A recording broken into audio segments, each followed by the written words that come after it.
Welcome. Why do strong MBA applicants get rejected? Most applicants have seen it happen without being able to explain it.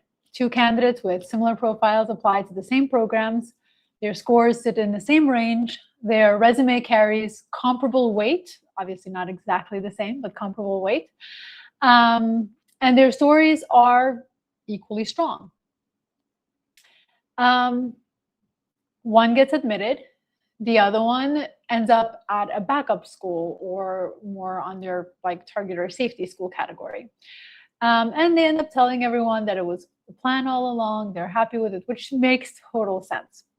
From the outside, both files looked equally qualified, and when candidates try to explain the difference, they reach for luck, timing, or some invisible preferences of the committee. Today, I'm going to give you a better explanation, because in our experience here at Sia Admissions, the difference is oftentimes rarely luck. It is usually not a weak component, and it is not the numbers alone. It is something a little bit more specific, and it shows up in the file itself, in the application itself, at every score level. So it doesn't mean that it's your test scores or anything like that. So that's what we're going to be discussing today. My name is Berishaj, for those of you who are seeing me for the first time on GMAT Club's platform.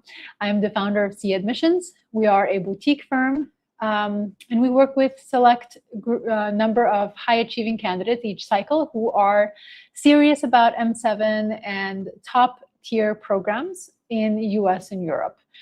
What we are covering today comes directly from the work that we've been doing for almost a decade.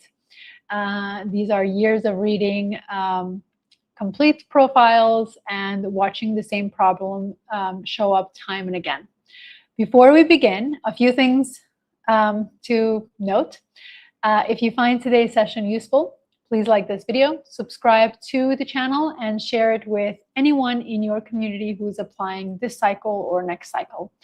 Since we're live, drop your questions in the chat as they come up. I will be hosting the Q&A segment after the presentation, so nothing gets lost. So this way I have a chance to actually answer your questions. One note on who this session is for. So we're going to be assuming that you are targeting M7's top end or top 10, top 15, top 20 schools.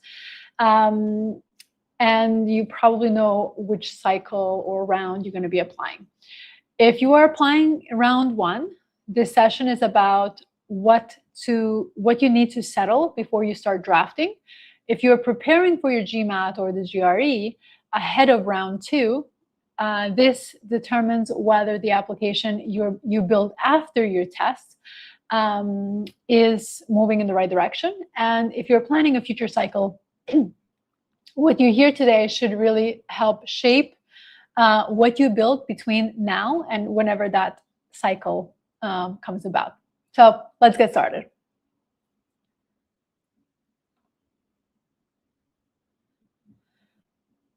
All right. Before we name the problem, let's be honest about what is actually at stake, because for most of you, it is not rejection everywhere. If you're watching this session, your profile is probably very strong and you will get in somewhere. The outcome worth worrying about is a little bit quieter than an outright rejection. It is landing at a school you would have gotten in anyway, and spending the next 2 years wondering whether your top choice was actually possible or not. Whether there was something in your profile you could not see,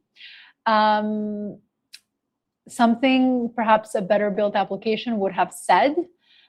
Candidates rarely say this part out loud, but it is one, but is it really the component that everyone is thinking about as they're doing their research, and it is the outcome this session is prepared to prevent, essentially. that outcome has a cause, which we're going to call the thesis problem. An application without a thesis is a collection of strong parts making no single argument. And you've gone to college, you were taught how to write. Without a thesis, what are you building, really? So what is the thesis problem in an MBA admission? It is the most common reason strong applicants fail. The components are individually strong, individually polished. The essays are well written, and the resume is carefully organized. The recommenders are enthusiastic about you as a candidate, but the application as a whole never makes one coherent case for admission, and the gaps are oftentimes invisible to you as the candidate because you fill in those gaps mentally as you're reading. The committee doesn't know you, and they cannot, therefore, fill any of those gaps. The last component does deserve a moment because it explains why the problem kind of keeps surfacing on files who are exceptionally strong, on applications of exceptionally strong people. You know your own story, and you know your story completely. When your essays gestures at a goal, you supply the history behind it without noticing you did it. When your resume and your recommenders describe slightly different people, you reconcile them automatically because to you, they were never different people to begin with. The reader does not have that ability, doesn't know your story, has never most likely met you. So the reader only reads the file, the application, and the application either makes the argument in terms of what the argument you want to make, or it doesn't. There's no in between, really. So how do admission committees evaluate MBA applications? Not the way most applicants build them. Watch how applicants actually work. And you see the application treated as a set of separate deliverables, which makes sense because you can't write all of them at the same time. The essay gets approached as a writing project. The resume gets approached as a formatting and compression because you have a lot to say in very little space. The recommenders gets handled as logistics, usually late in the process, and each component gets optimized on its own terms in whatever order the deadlines demand. And the working assumption underneath all of it is that the file will be graded, or your application will be graded the same way, piece by piece. An experienced admission reader does not look at it in that same exact way as you are writing it, right? They move through your entire application, and the question they're answering is not whether each component is good, it is whether your entire application together adds up to a case for admission. Your essays are not graded as essays, they are read as evidence of your experiences. Your recommenders are not references confirming it was pleasure to work with you.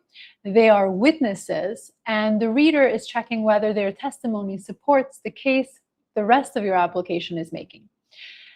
Even your resume is being read for argument. Does the history that you bring make the stated future of your goals believable to someone who knows what employers are looking for? Once you see the evaluation this way, a question becomes really an important component. And it's the question the entire session that we're having today is all about. Most candidates have never been asked what argument their file is actually making. And the honest answer, the most applicants or the most applications we review, is that the file is making no particular argument at all. It is presenting qualifications and hoping the reader is going to make sense of them all. The reader is not going to make sense of them all. It is the applicant's responsibility, the applicant's job, case for yourself. And it is because it does take time to do it effectively and correctly. So let's dive right in. If every candidacy is evaluated on 2 arguments, what are those 2 arguments? The first is your trajectory argument. Why this person, this particular career goal, right, through this program, your target school, and why now at this point in time. The second is the contribution argument. What this candidate is bringing to the classroom that others can learn from. Most applications only make the first argument, if at all, given that oftentimes what we see is applicants choosing a couple of pathways as exploratory statements. So let's take them one at a time, because the difference between these 2 explain a large share of the outcomes that confuse quite strong candidates. The trajectory argument is the one every applicant knows about. I mean, the questions are really clear in the application. It connects your history to your goals to the program, and the timing to your career. Every school's essay prompt asks a version of this question, and every admission resource that you find online is going to teach you in a way or another how to build it. It is necessary. There is no going around it. It is absolutely necessary as part of the application process. But what you don't necessarily hear about is that at the programs you're targeting, a coherent trajectory, a trajectory that makes sense, it's not going to distinguish you. It just says you're qualified to be in the same pool as everyone else. Thousands of applicants each cycle can credibly explain why they want an MBA and why now is the right time. If a trajectory, if your goals were the only evaluation, the whole evaluation, admission rates at these programs would look entirely different than they actually do. The contribution argument is the one applicants spend less time, because oftentimes you haven't been asked to explain what you bring to the table. But this is important because the business school are actually evaluating candidates based on this.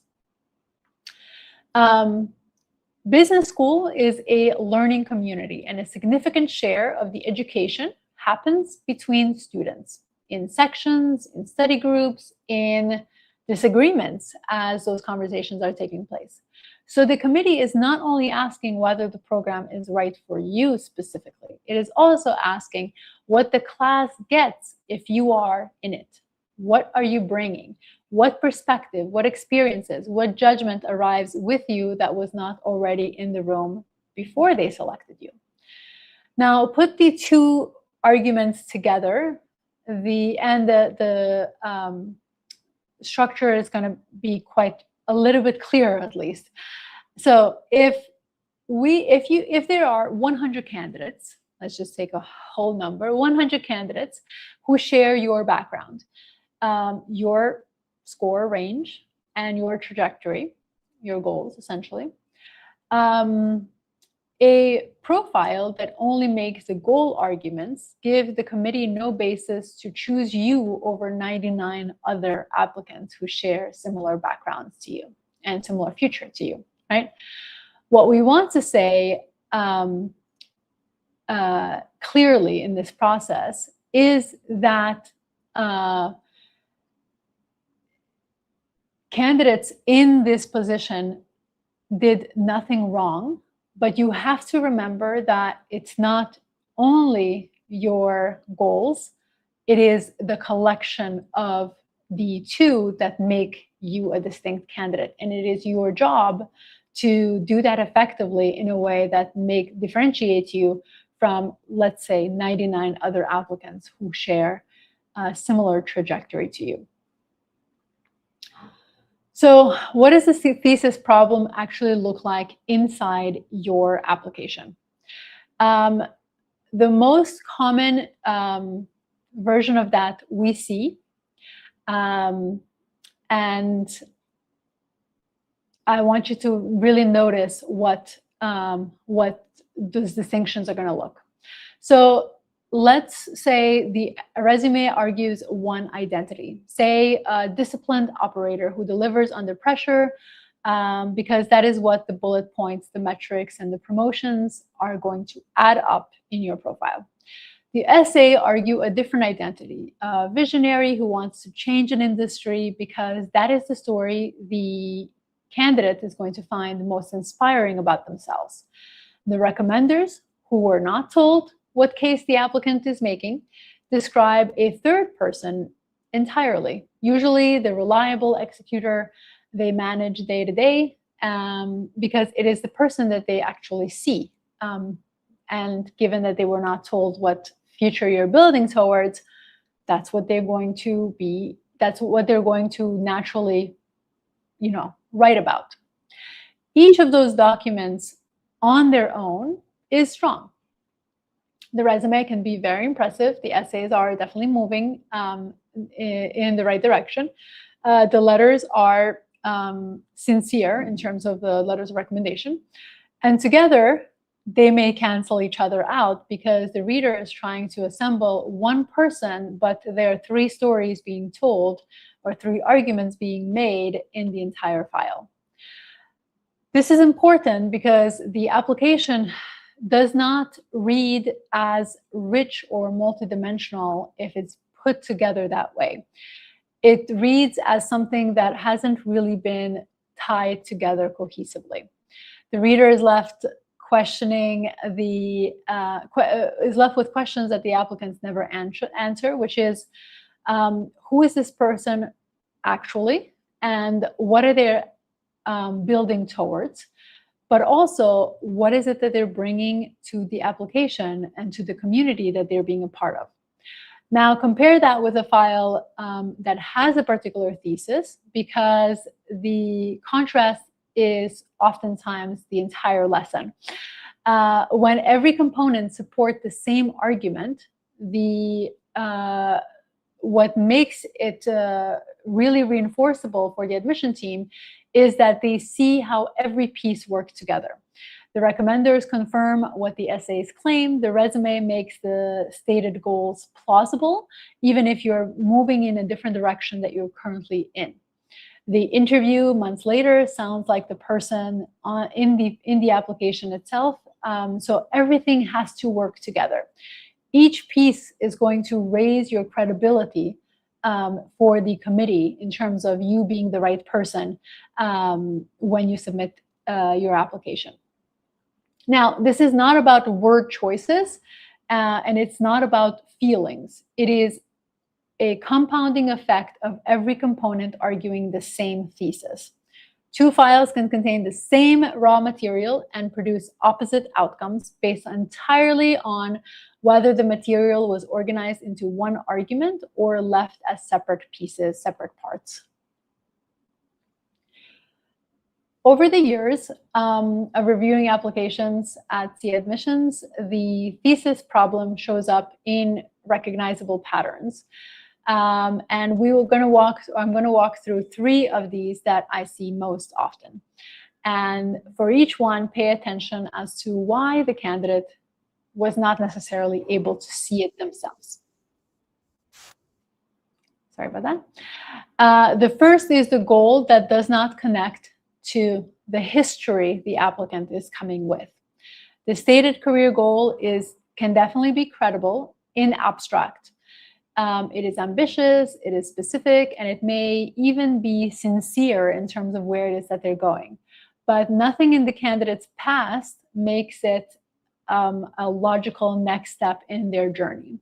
So on the page, it reads as as chosen for the application and not for the life that they have lived in terms of where they've been and also where they're going.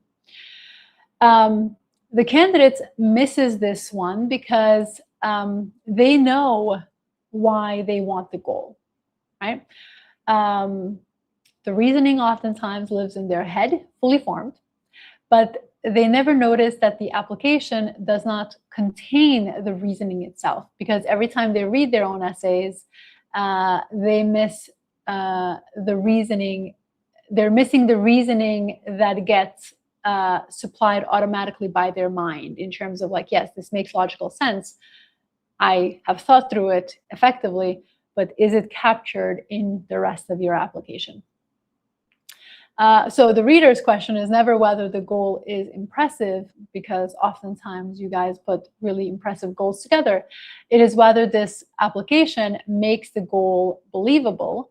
And that is the question oftentimes candidates miss because they have all their credentials in their head and not necessarily on the page. The second is the essays that retell the resume. Can I tell you how many times I see this? The candidates take their strongest professional material and use it twice in the same framing because it is the best evidence, and instinct says to repeat your best evidence, right? Makes a lot of sense. The result is that the essay is adding no new argument, right? The reader finishes reading it knowing nothing new that they did not already see on the one-page resume that accompanied your application.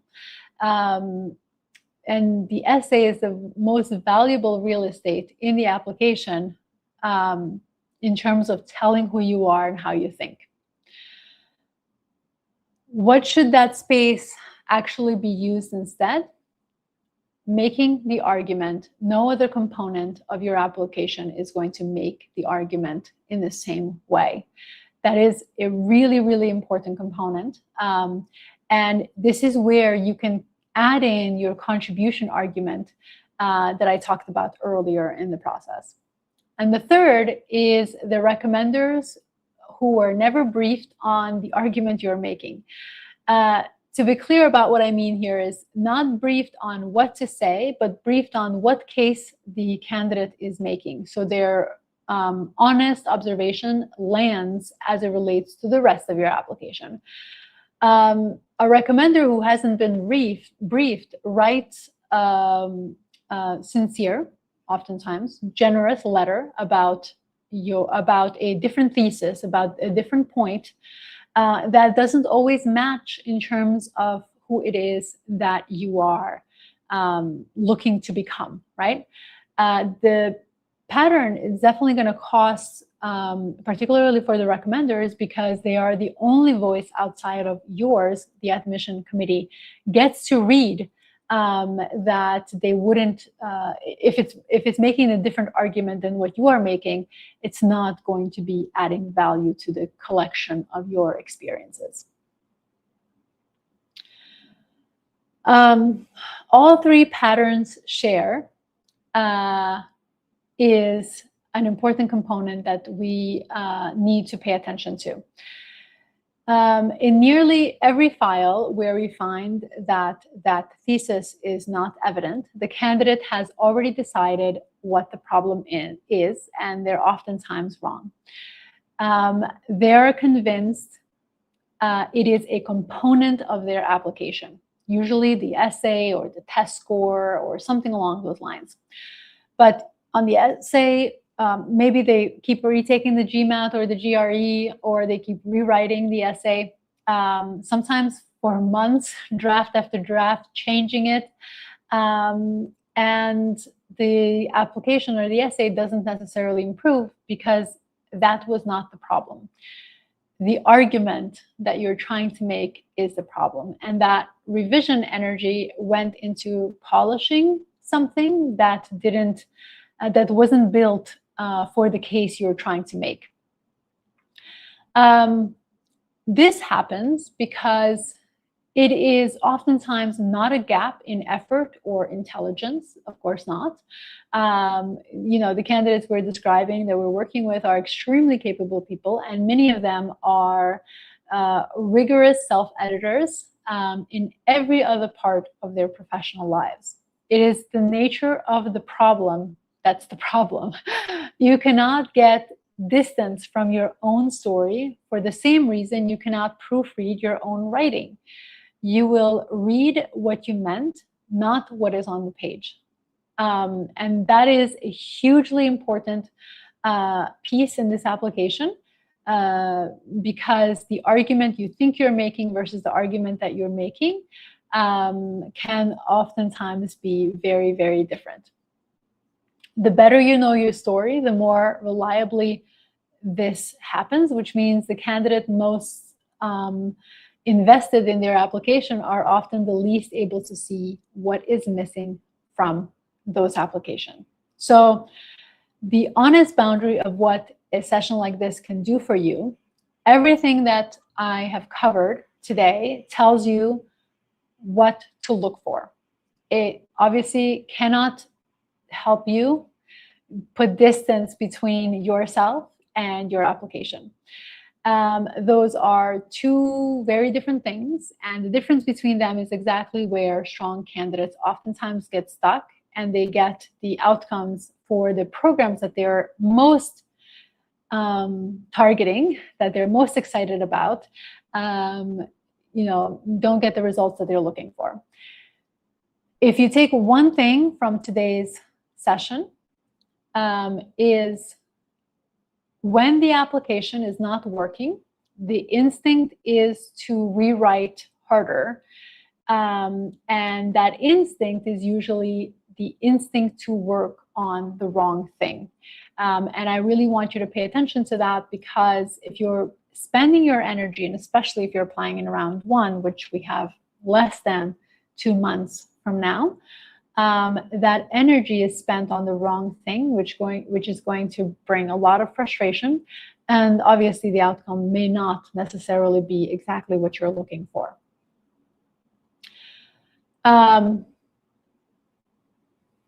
So let's make this a little bit more practical. If you're applying in round one, you want to settle your thesis before you do any drafting. Not alongside the essay. And I know that's the instinct. It's like you want to move fast, you want to get to the finish line as soon as possible. That is the wrong way to approach it. Before you write essays, you need to decide what it is that you're arguing. Because the essays are going to be the final product. And every cycle we watch candidates lose their strongest weeks to drafting because they didn't actually settle the thesis beforehand. The sequence that works most effectively is the thesis comes first, school strategy follows from the thesis, because different programs will want to the same argument weighted a little bit differently. And obviously that is always dependent on the program that you are targeting. The essays come after that as evidence for a case that already exists in your profile. And the recommenders are briefed last once there's an argument for them to support. Reverse any of these parts, it's going to cost you a lot more time in your applications, because if you don't have a strong foundation, everything else can definitely fall as a result of that foundation never being solid to begin with. If you're preparing for the GMAT or the GRE ahead of round 2 application, your instinct is to defer everything until the score is done. And for most applicants,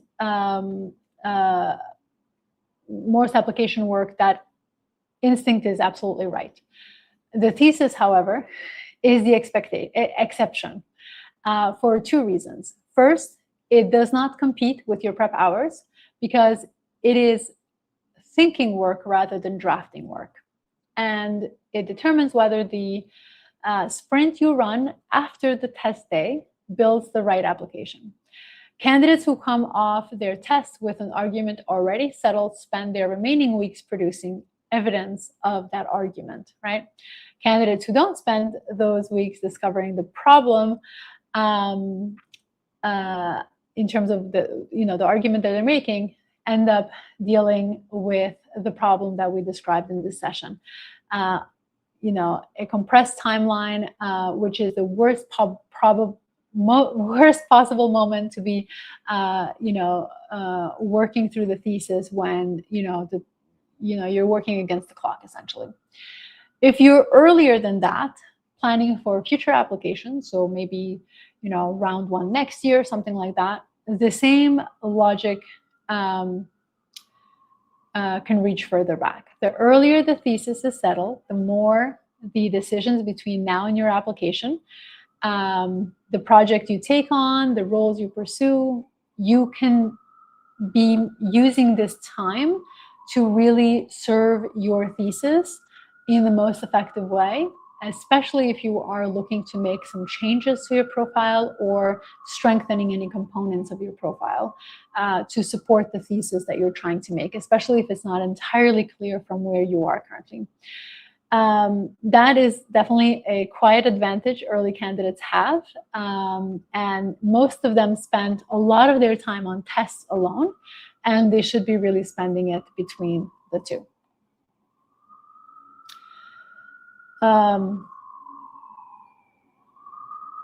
If you're going to take anything from today's session, and we're going to move soon to the Q&A,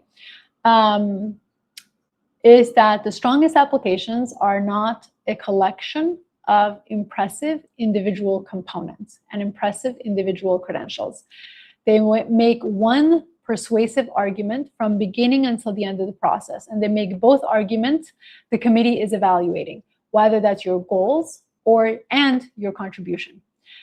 The outcome we opened with, the strong candidate at the backup school, wondering what the file was missing, has absolutely a cause to that outcome. That cause is oftentimes found in the two arguments that I described just a few sentences ago, if they made those story coherent or not. That is definitely that's not a limitation that you can fix with more effort. It is really the reason why outside perspective actually exists, because you do need someone external to you, whoever that is, to be able to tell you if the argument that you're trying to make is actually on the page or it's not. For those of you watching live, I want to thank you for spending this 33 minutes with me.